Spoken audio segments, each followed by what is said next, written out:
I'm a trainee solicitor here at Miller Sands and I work in the private client department.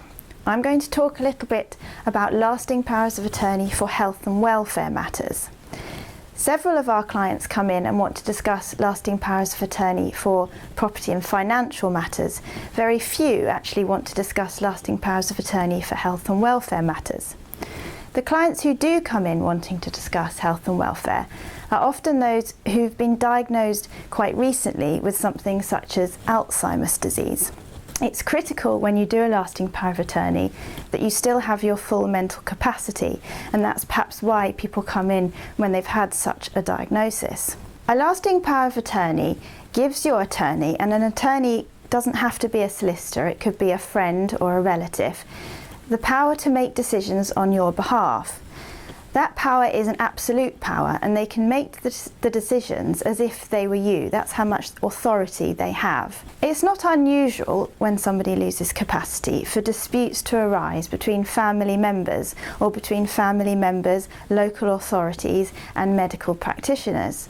There are often very critical decisions being made, such as whether or not life support should be left on or switched off. And in those sorts of situations, a lasting power of attorney is a very useful document to have. There's often an overlap as well between financial and property decisions and health and welfare decisions. For instance, if somebody needs to go into a care home, it might be that your house needs to be sold or rented in order to fund that care. One of those decisions relates more to financial and property matters, one relates far more to health and welfare matters. If somebody does lose capacity and they don't have a lasting power of attorney in place, it is possible to make an application to the Court of Protection to become their deputy. That's a bit like a court-appointed attorney, but your authority as a deputy is limited.